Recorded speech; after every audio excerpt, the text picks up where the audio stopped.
Well, recording in progress. Well, I'm like, first of all, I had to jot down all the things that you do because I was like, kind of, as you do a little bit of research on people, don't you? Because you're like, oh, okay, like I'm gonna have a conversation with him. I can't act like a fucking idiot. I'm like, how much do you do? Like, there's only Oh, 24 hours in a day, right?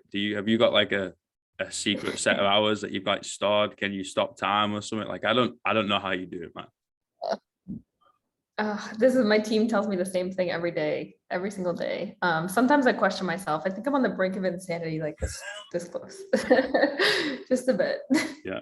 So, okay. So for people that have no idea who you are and what you do, and you're going to kind of give it in a nutshell, what do you do, man? Yeah. So my name is Kendall Strampel. I'm in San Diego, California.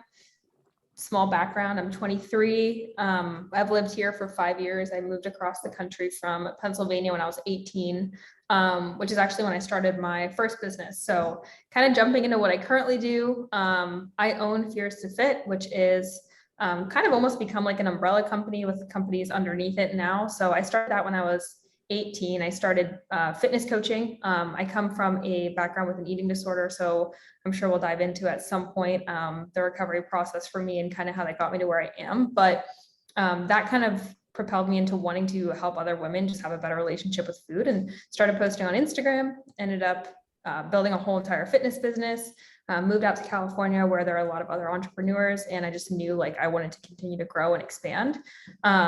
It's actually really funny. My mentor said to me the other day, he's like, entrepreneurship is personal development with a paycheck. And I think he's not wrong. You're right. I was like, wow, that's good. And I think it's so accurate because as I've kind of like unlocked, I feel like almost like new levels of myself, I kind of grew into different areas of business. So I ended up jumping into business coaching about 2 years ago now. So now I help other fitness coaches scale their business. Mm-hmm. And then from doing that, I ended up starting Assistable, which is our virtual administrative assistant academy, because a lot of our coaches needed virtual admins. So those are the three businesses that I'm currently working on and growing. But other than that, I'm a goofball. I like having fun. I like taking life not too seriously. And I'm honestly, my main goal here is just mobilizing the generation. I want to show people that they can be successful without having to wear a suit and tie and having to stick up their ass all the time. So, So yeah. you're 23 and you've done all that. Yep. Holy shit. Yeah. Okay, so before I even go into that, first of all, like one thing that kind of stood out to me straight away was Fears to Fit, right? And just that name in general, like sucker punched me in the fucking balls, because I was just like, that is phenomenal, right? Like taking something that cripples people, right, of that fear. Like everyone's crippled by fear, whether you're a bad motherfucker or not. Like everyone is crippled by it, and then kind of spinning it. I thought that was awesome.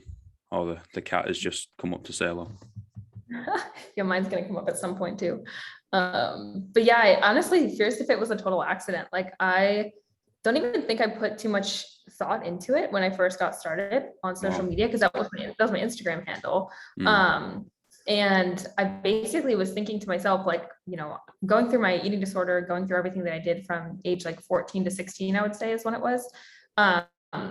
I had just so much fear about life, about everything. I completely distorted my reality. I just lived in fear of everything. Food, validation. I constantly sought validation. I was in fear of people not liking me, what people thought about me.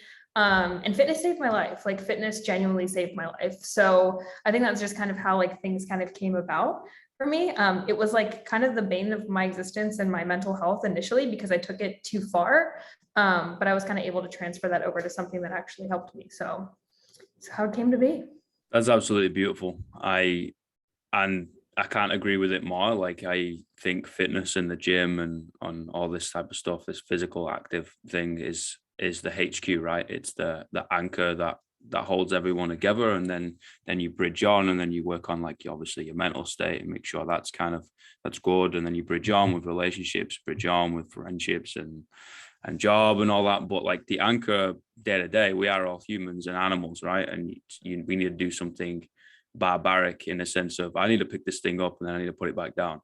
and that's it. Yeah. That's the reason why I exist right now. And that's, it's helped so many people along the way. And I relate to that so heavily. Yeah, I think the biggest thing for me when I first got started, and just with fitness in general, was like, I was a runner. So for me, I got into running when I was 14, 15 years old.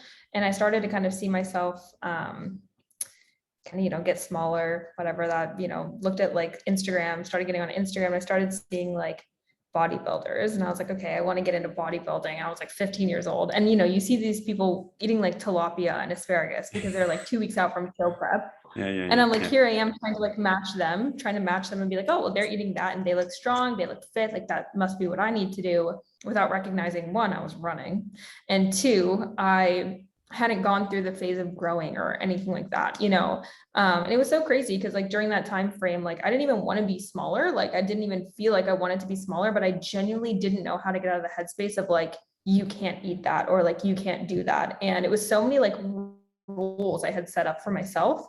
And like, it completely took over the entirety of my life. I was like wearing very thin, to the point where like eventually, like I think I just kind of got sick of it. I was just like, I don't want this to be my reality anymore. Like I want to be normal. I was 16 years old. I was going into my senior year or my junior year of high school, where everyone's having fun. Like everyone's going out. My friends are like drinking, even though they're underage. And I wouldn't even like look at that kind of stuff because it terrified me, one, but two, like I didn't really want to do it anyway. And I think it's a lot of what matured me at such an early age to be doing what I'm doing now, which I'm ever grateful for. Like it sucks I missed out on my childhood, or my adolescence, but I wouldn't change it for the world, because I wouldn't be sitting here today, and being able to do what I do. So it's definitely driven my vision and like the passion that I have for helping other people too. Yeah, 100%. Like your darkest hour becomes your strongest moment, right? Like it ends up fueling you and pushing you forward. And I think rock bottom is a beautiful place. You usually learn a lot about yourself. Like when your back is against the wall and you can't go backwards anymore. There is nothing else to rely upon. The only thing that you can do is forwards, right? And it's only forwards. And I think you hit the nail on the head. Like you've got to get sick of your own bullshit. It's like, stop believing what you're telling yourself. Now it's like, I don't want to do this anymore, but the person that's holding me down is me. Like I'm holding on to that weight that's keeping me in the bottom of the ocean. All I got to do is let go, and then I'll start floating back up to the surface. Yeah, I think a big part, and something I've dove into a lot more recently too, just as I've learned more about myself. And I think when you become more self-aware and you start to turn inward and spend more time with yourself and start thinking, when you're more self-aware, you also understand when people aren't, but you also understand when they are, right? And so something that I've recognized from the time that I spent, with getting into fitness, was I spent a lot of time with myself. And I think you start to really think about things on even like a subconscious level, because our subconscious is what holds us back. It's the thing that's like, our ego is like protecting us, and it's those subconscious thoughts that are kind of like pulling back at us because of things we've been conditioned to literally learn through childhood or whatever it was, and it's like we're healing one day, but then the next day it's like something else comes in and just slaps us across the face. And so it's like you have to really train yourself to be able to question, like, okay, be self-aware, become more self-aware, understand when you're holding yourself back versus when, it's an actual truth. Because the truth is we can all be successful. The truth is that we all have the power to just completely crush it at life. But it's those who become more self-aware and understand when they're distorting their own reality and their own truth, that it gets taken away from them. And I think it's so hard too nowadays. We live in such a high, like just stimulant society, that like, I understand why so many people are, even similar to me, being diagnosed with ADHD or having like very impulsive tendencies or feeling like they constantly need to seek validation, is because it's like, it's everywhere, and I think that's why really finding yourself is such a huge part of being able to just succeed, be happy with the life that you want to live more than anything. It's just really weird. I feel like I'm talking to a mirror. Like self-awareness, I think is the best thing we can ever have. I think it's the most important thing on the planet as conscious human beings. It allows you to highlight your limitations, right? And then work with them rather than allowing them to work against us. It's like, what are you naturally as a untapped human. Okay, cool. You're going to go down that way. Right. Well, if you go down that way, that's probably not the best place to be. So now learn from that, be able to empathize with other people and connect through those stories, right? And then just kind of divert your path off and go down a place that you want to do. Self-awareness, man, it's so important. And where do they teach that? They don't. Oh, no, nowhere, right?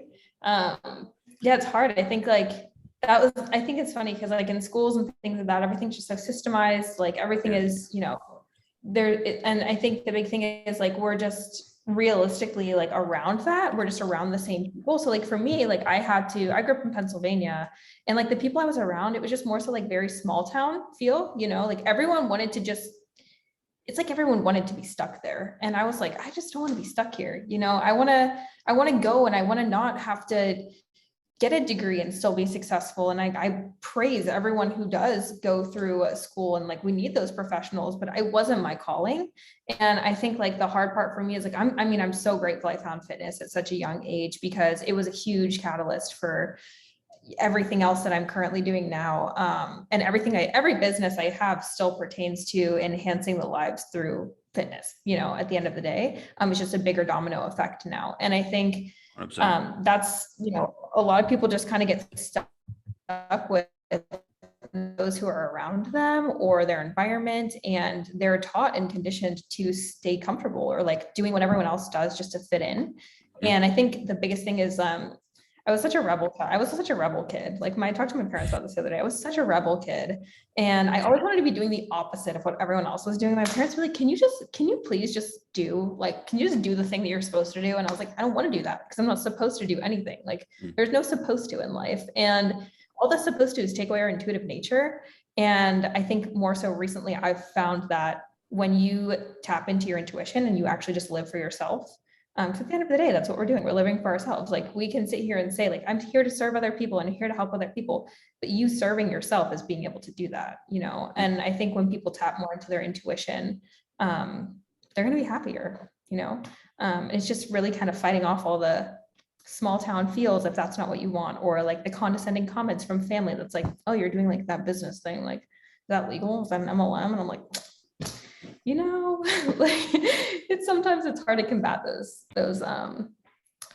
just little jabs of comments. But I think when you know your true purpose, it's a lot easier to fight through it.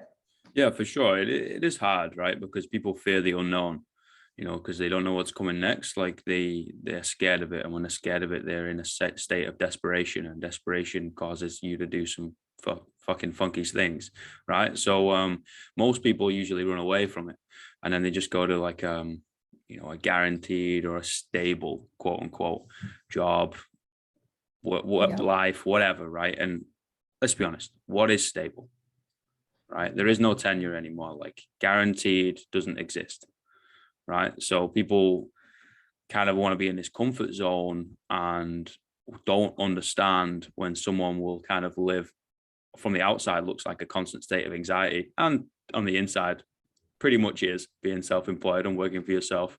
You're like, what the fuck is going on? I'm a firefighter putting out all these fires all the time. Like, yeah, but that's just the way you want to live your life, and no one's got the right to tell you whether that's right or wrong. The only person that's got the right to tell you that is yourself, and being self-aware and listening to that intuition of who are you, right? Like I'm a bit spiritual. I'm going off on a tangent here, so if I go down a rabbit hole, tell me to shut up. I'm a bit spiritual, right? And it kind of like dive into the soul and the human ego of your mind and then and all that type of stuff. I was like, the further I go down that, the more it makes sense, because I'm like, okay, cool, because I know my own limitations of my own mind, and I'll operate on quite a low frequency naturally, right? It'll just be like just a little bit down. I'm like, okay, cool. I'm going to use that in some way, because then I'll be able to think in a different way, and that will apply to certain things, right? Helps with writing, helps with speaking, all that type of shit.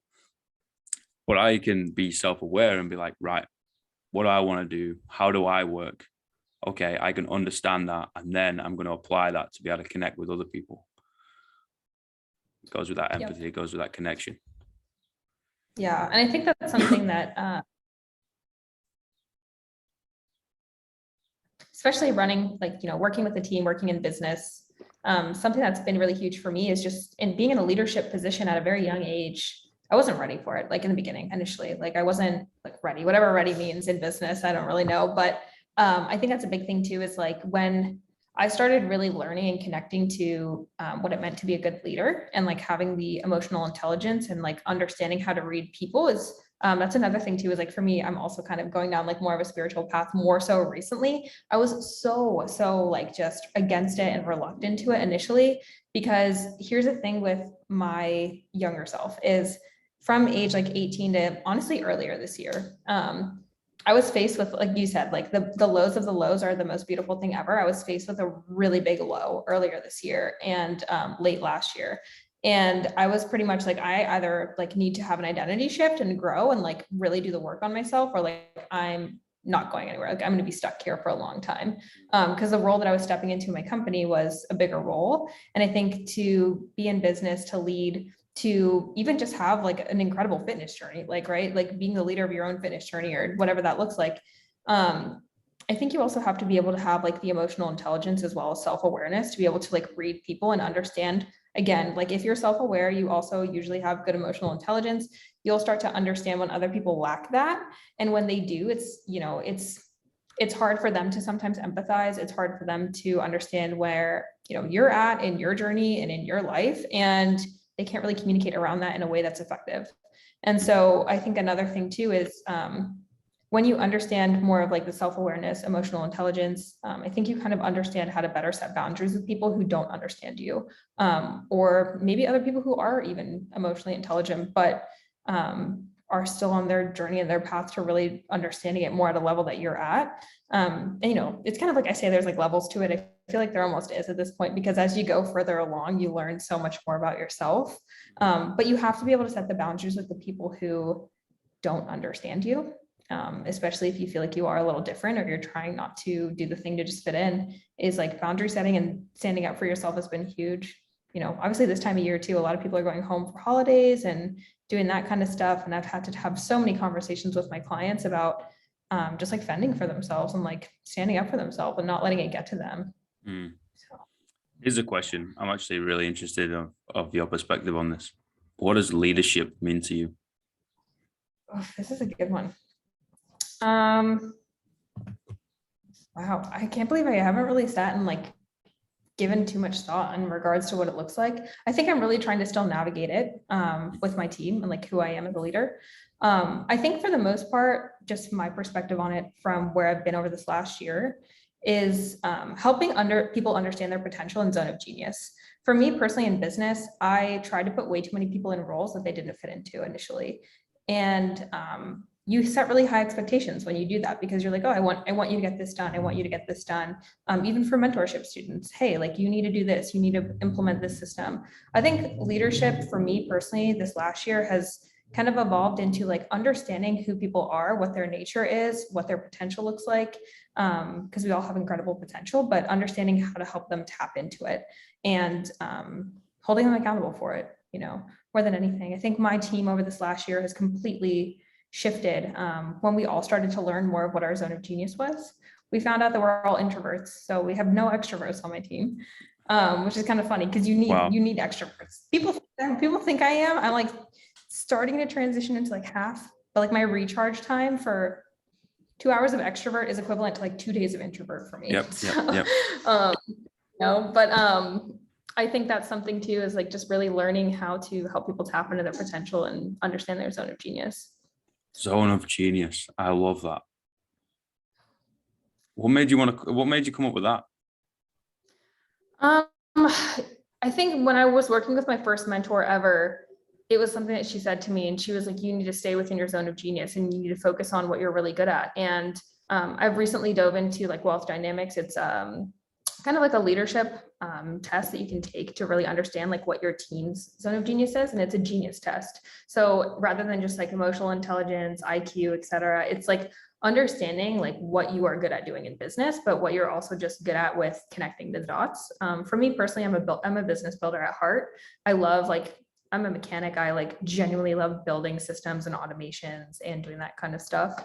for my business. Like that's my favorite, which is like the opposite of like 90%. I feel like most people hate that stuff, but I love that stuff. And so I realized like I need to take a step back and start bringing in really awesome coaches, really awesome marketers, like people who are, you know, good at that sort of thing. And I think realizing that in my business also made me realize in my life where I really like to fit in with relationships and how I like to navigate and just kind of flow, you know, flow more. So, yeah.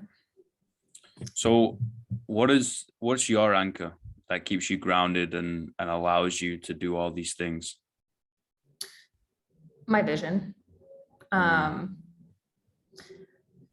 It's like really easy for me to wake up every morning and like be excited to work because my vision and my clarity on like what I want to do is I have said this for the past few years. This is like the opener on my podcast, actually, just so funny. But I always say like my goal is to help mobilize my generation.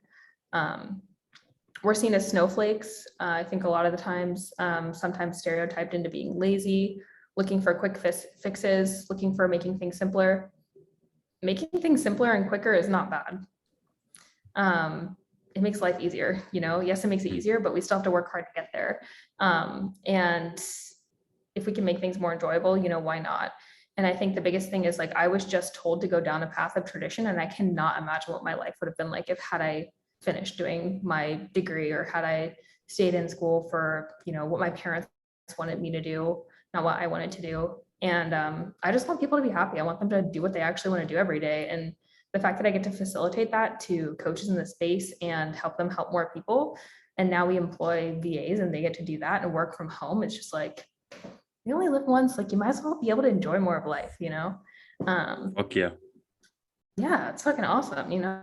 Like I fucking love my life. Like my life is so incredible. I think every day I get to wake up and I'm like, I work a lot. I definitely work a lot, that's for sure. But I also have the decision to take time to myself or reflect on things or, you know, and I get to meet some really awesome people every day. And I think I just don't want people to play it small, you know?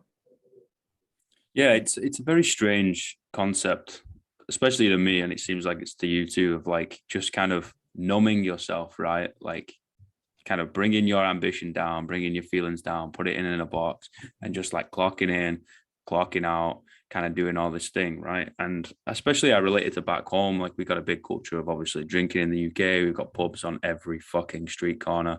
And then there's a pub next to a pub, opposite a pub. And then there's another pub across the road. And you're like, what's going on? And literally like, you know, growing up, I kind of looked around and there's people going to work, there's people clocking out and they go to the pub, they go home, and they do the same thing, like 7 days a week. I'm like, if you have to go to the pub, right, and drink, you're probably not enjoying yourself. You know what I mean? If you actually sit down and have a deep conversation with people, they're like, oh, yeah, you know, is what it is. Same shit, different toilet, you know, another day, another dollar, whatever they want to throw out at you. I'm like, life's got to be more than this, man. You know? Yeah. Yeah. And that's something like, I'll be fully transparent. Like earlier this year, it was more so last year. I think just through everything happening, like pandemic, it's like, I sat so much with myself and I was just like bored. You just get bored. And I was like, wow, this life is so repetitive. I like wasn't living for what I knew I wanted to be doing. And I kind of got into that with my friends. And I was like, oh, you know, I never had my 18 to 21 where like people go out, they start drinking, they start partying. I never had that. And I told myself I needed to have that. And then I started doing it. And I was like, I fucking hate this. I hate this. Like, this is not me, you know? But I felt like I needed to go out because of those kind of things. And it's pure escapism. Yeah, For me, it was. And it's like, you look at the typical, you know, 9-to-5er. My boyfriend, he was in the Navy last year. So like he went on deployment for a long time and like just seeing the culture and like the way that they lived with like living for the weekends and like can't wait till I get a day off sort of thing. And like not feeling like they had purpose and things like that. Some people love what they do in the Navy, but for him personally, I don't think it was something that really aligned. And I know for me, like being able to see that, I was like seeing people live for the weekend. Like I didn't really have to do that too much because I got to do what I loved working from home. And I was like, wow, I just like can't imagine doing that. But I still fed into the escapism of like drinking and things like that and going out.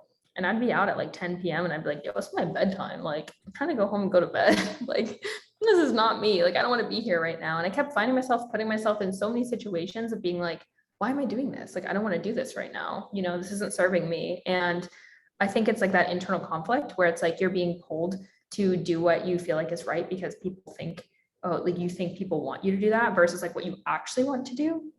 And that's where you have to step into your higher self and your super conscious and be like, I don't want to do these things. Like, this is what I actually want to do. And you have to be strong enough, and it's repetition. You just have to learn how to constantly listen to your super conscious versus like your subconscious being like, oh, well, you won't get validation from your friends, or you need to go out and drink with them or else you're no fun, right? It's like having those constant internal battles. I think a lot of that happens with like nutrition with people too. If you want to put on like a baseline totally. analogy, you know, it's like they're like, oh, well, I can't eat this, but then like I don't want to do this because then I'll look like this. And just overthinking, it's like all that energy that you're spending overthinking, like that's so much energy you could be pouring into yourself and like going and having fun, you know. So I'm going to build upon that and hit it from a male perspective, right? Aggression is escapism for dudes. Yeah.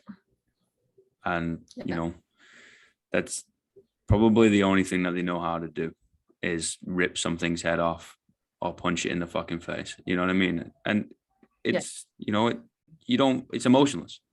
You don't feel anything. And it's great in that time because, you know, whatever's going on, like you don't feel it. You're numb. You know, everyone's hit red before, I would imagine. And for dudes, it's just a hell of a lot easier to do that. And I think if we start attacking things from the angle of, okay, this individual's doing this, whether they know it or not, for escapism, right? So then how can we provide for them to be able to, you know, live the life that they want to, so they don't have to use this as an escape route? Yeah. Well, I think it's also conditioned, you know. You look at a societal norm and it's like, it's not okay for a guy to cry. You know, it's really not as okay as it is for a woman to, you know, probably cry as it is for men. And I think it's like, even for me personally, like a shift in paradigm is like, I fully expect that at any point in my life, like I may or probably will be the breadwinner. And it's like a shift in paradigm compared to like what tradition has taught. And I think that's something that's so huge nowadays for like anyone listening is like, change the story, like change the narrative. Like, you know, it's not what it used to be. It's not what the baby boomers have like sculpted for us at this point. It's like, we get to create our own reality. And it's like, we don't have to carry the stories that our parents have told to us that, you know, like, I think especially over here, like, it's so hard because I think my boyfriend's a huge advocate for this, but like men's mental health, like it needs to be talked about more, you know. I think that's something that needs to be talked about more. And I think it has to be, whatever you feel called. And like, if you feel like you're shying something down or putting something down, it's like, that's because there's a story there and that's written for it. And that's why I think self-awareness is huge, because, you know, then you're able to kind of tackle that and see like, okay, this is actually how I'm feeling. Like my feelings are valid. I'm allowed to feel like this. And a lot of the times we just don't give ourselves that, you know. Sure. Yeah. People need to realize they're not reading their own story. They're writing it. The pen's in your hand, man. Like write whatever you want. Like you don't have to follow everybody else. You know, we aren't going to go to the cinema and we sit down. It's going to be happily ever after because we're going to demand our money back. It was like, that's a shit movie. Where's the plot twist? I was like, just keep writing through it, man. Like change this chapter. Okay, that chapter's done. Turn the page. Keep going. Like you're writing it. You're not reading it. Someone else isn't dictating how you should live your life. And if they do, fuck them. You know, like, and that's really hard, especially if it's family members, right? Like walking away from family, whether it's forever or whether it's for a certain time, that's really difficult, man. And you know, I've been around a lot of people that have had to cut off family members before. Like myself personally, I've had to like kind of give them the hard shoulder for a little bit. I've been like, listen, man, like if you don't respect this, then that's absolutely fine. You have the right to not respect this, but I also have the right to not give a fuck about your opinion. And I'm going to go do this anyway, because this is what I need to do, man. And inevitably people turn around, 23, done like, I don't know, 1,000,000,001 businesses going on, and you have like 35 hours in your day and never sit down. You'd be like, oh, okay, Kendall, you're kind of doing all right. Well done. I like to think so. Thank you. I think just one thing I want to say on that is like, I watched a video recently because Thanksgiving was just, you know, the holiday we celebrated here. We have holidays coming up. And like a lot of my students talk to me, both fitness and business, and they'll be like, hey, I'm nervous to go home. I get a lot of condescending comments. I got a lot of comments from my parents about not understanding what I do. And here's my main philosophy. It's not for everyone, but here's my thought process based off of like just my dynamic that I've had to work through a lot, and just accept and forgive is, a lot of people live in the past. Like a lot of people just pull and live from the past. And when you go home and, 15-year-old Kendall used to be like, hey mom, can we leave the butter out of the mashed potatoes? Can we not put the food in here? Can we not go to this restaurant? Can you put all my food separate so that I can like weigh it out and like do all this stuff? And, you get those comments where it's like, oh, now I'm 23 going home. It's like, oh, well, you can't eat that, right? Because like you're different. Or like, oh, like, no, she doesn't do that. Or, oh, she's this way. And it's like, they're trying to almost tell you like who you are now. And that's who you were 5, 6, 7, 8 years ago.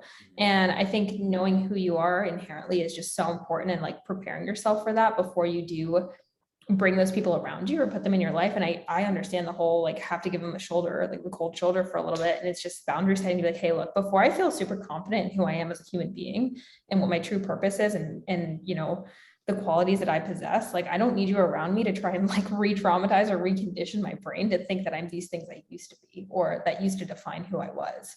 And I think that's such a big aspect of like who we are as people, is like, it means maybe pushing people away for a little bit until you can do that and then defend yourself. Like, I think now for myself personally, it's just, I've defended myself so many times against that, where it's like, I will not have you call me that or speak to me in that way. Like, please respect my boundaries. Please respect who I am now. Because I'm not who I was 5 years ago or 6 years ago. And I think that's just, to stand up for yourself, so. That's big. Yeah. Do you think you've been here before? I think I've just experienced like a lot. I think I've experienced a lot. But part of me thinks so, yes, honestly, with how much I think I've just kind of had to walk through and like how much I've had to learn. It almost seems impossible to do it in a lifetime sometimes for me. So 100%. I think life, in the grand scheme of things, comparing it to, obviously the age of the universe and all that shit. Yeah, okay, life is real short, but also life is fucking long, right? You've got time to live like 100, 150 lives.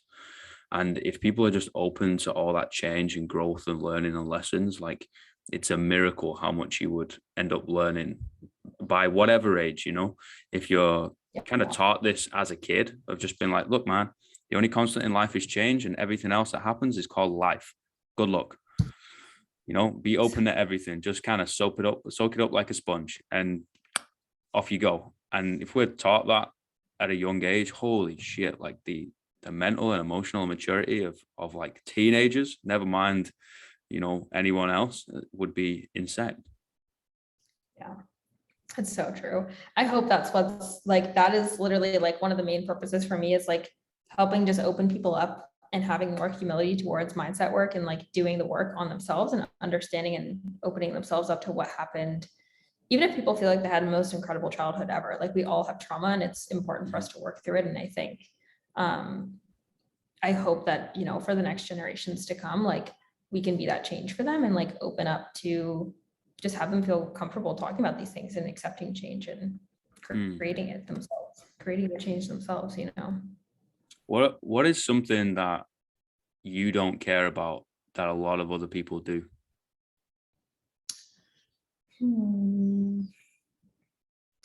I'll say personally for myself, obviously a lot of my job revolves around social media.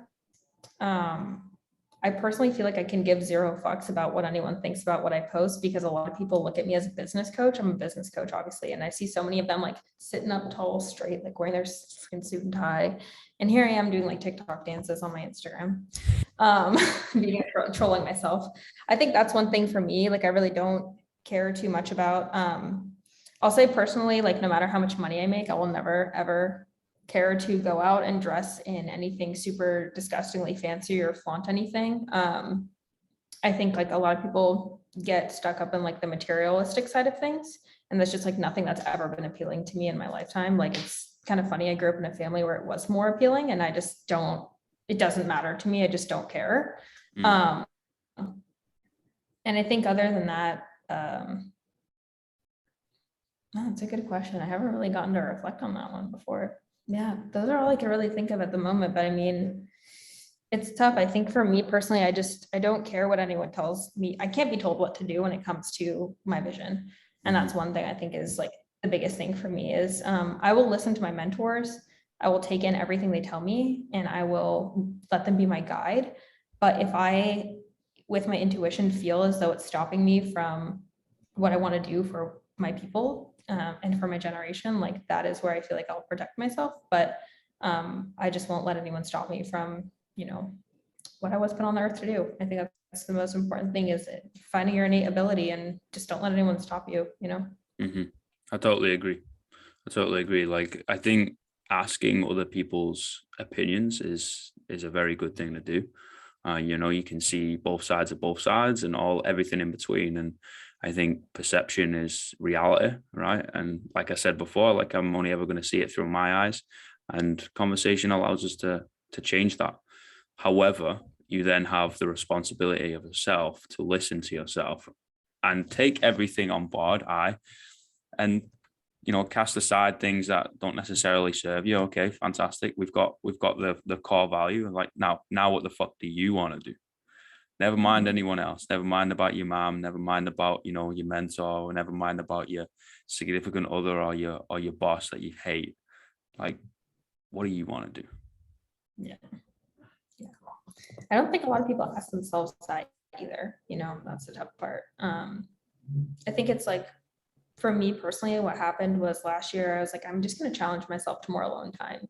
And it's really crazy what happens. And then I got into like more meditative practices and just a lot more reflection. And I think you just start to kind of, when you sit with yourself, like things start to flow to you a little bit more. I think a lot of people hate being alone. Some people love being alone. I personally love being alone now, but if you would have asked me like a year and a half ago, I would have had an anxiety attack. If you would have been like, hey, you're gonna like be alone for a whole entire week. And, I started relying on like, I started smoking weed at night. I was like, I need to just go to bed. That was something that I opened up on my social media about more recently. And I was like really not okay with sitting with myself. And I think until I sat with myself, I couldn't even come to fathom what I wanted to do with the rest of my life. I knew I wanted to build something, but I had no idea why. And I think it's not far out of reach. I think so many people listen to, even me listening to me and you talk about this kind of stuff. It's like, it's not far out of reach. Like everyone has everything they need already to get there. So hearing the numbers and stuff like that, it just, don't let that affect you. It's like, you already have what you need. It's just using it. This is fucking weird. This is blowing my mind. It's literally like I'm having a conversation with myself.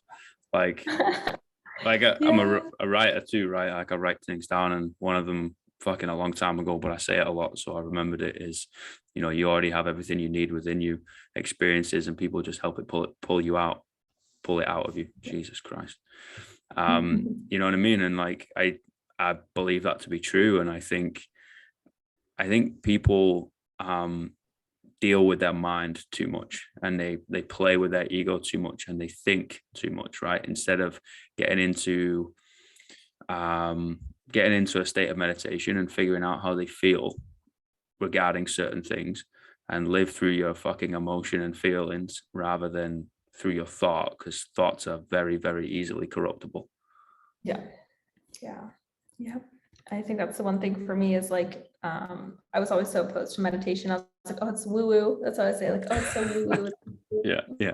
It's for the hippies. Yeah. So, I think that's the one thing, like I used to always say, like my first mentor was like she was like NLP certified, she was big into psychology. I was like really averse to it. I was like, I don't need that. I just want strategy and that's it. Like, I don't care about the mindset piece. I don't care about any of that stuff. Like, I just want the strategy that I need. And I just want to go and like build this thing. And, I was duct taping shit together for so long until I actually figured out like who I was as a person. Well, I'm still figuring that out.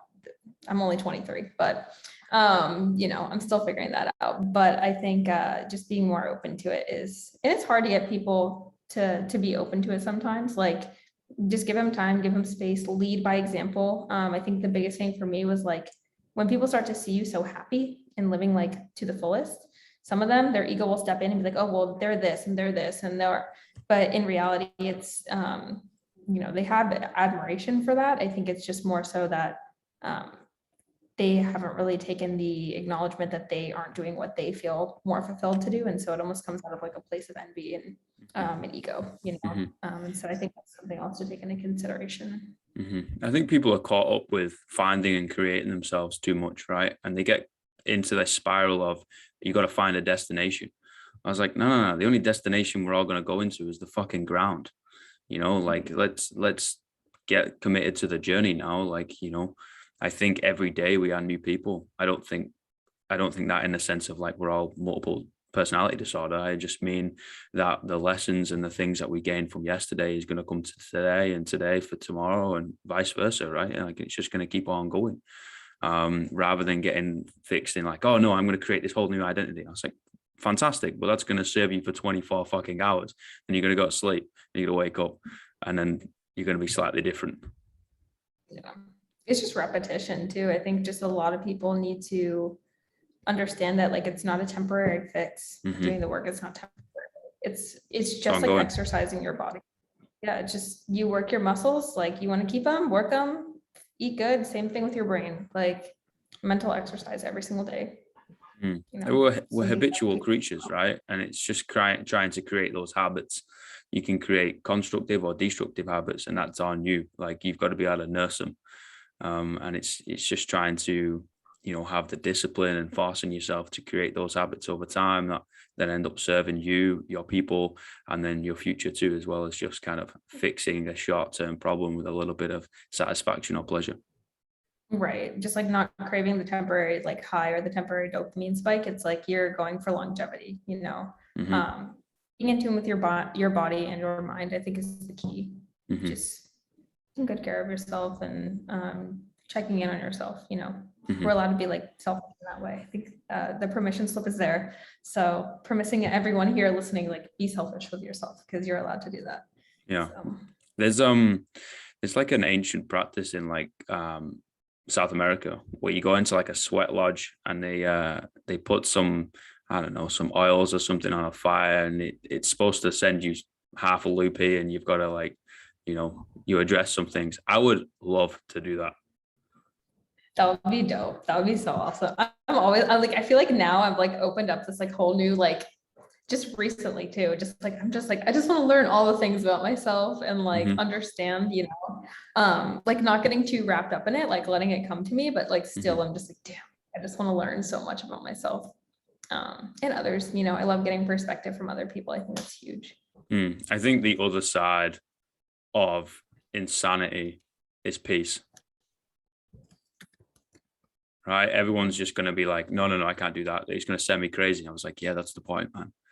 Like, on the other side of that, you're going to feel a little bit of peace, and that's what everyone is craving. Yeah. Just finding your inner peace. All it is, just harmony and peace. That's all it is. That's totally right. Right. I got 3 more questions, and I know you're super fucking busy, so I'll let you like dive off and punch everything in the face. First one, what's the greatest piece of life advice you've ever received? Oof. Oh man. On the spot. Let's see. I think for me, it's actually something that's come up more so recently as I've kind of dove in with my more recent mentor, just understanding more of what I want is that I need to live my life for me, because I've always lived thinking I had to do it to please and serve other people. And so the one thing I can say is it's kind of 2 things. Aim for harmony, not balance. Okay. There's no true definition of what balance is. So why not just live your life in harmony? And I think to live your life in harmony, you need to live for yourself, and you need to start thinking about what's going to make you happy at the end of the day. Because when you look towards achieving more harmony than balance, things ebb and flow. There are seasons in our life, right? Doesn't matter if you eat this one thing, you can permit yourself to eat this other thing. And if you can train this day, you can't train that day. And if you have balance going to bed at this time, you could do this one. We don't need all of the this and that. I think it's more so like, hey, I'm going through a season right now. Like, I'm probably going to choose to do this, and that feels good. So I think just striving for harmony rather than balance and just focusing more on living for yourself to find the harmony. That's fucking beautiful. Second question, what's the worst piece of life advice you've ever received? Fake it till you make it. Don't do Ooh. that shit. Don't fucking do that shit. Like, I hate that. Don't do that. Like, it's just so inauthentic. It's so, nothing will flow to you. Find where the true confidence is so that you don't have to fake it, and find out what the true purpose is so you don't have to fake it. Nice. Last one. 3 words you tell your younger self. You are safe. Oh, God damn. Coming out with some wisdom. It's too early for wisdom. No, I'm joking. It's never too early for wisdom. Kendall, I fucking appreciate everything that you're doing and your time and your perception on things. Like, you know, that's, you know, it's really refreshing to be able to hear someone's side like that. And I really appreciate everything that you do, mate. Yeah, thank you so much. I'm grateful to be here and to have done this. So I appreciate you. Well, if you're ever in, you know, somewhere floating around in the bottom right-hand corner of the world, then, you know how to get hold of me. We'll grab a coffee and more than likely start spitting some wisdom again. Cool. I appreciate it. Thank you so much. Perfect. Take it easy, mate. You too. Bye.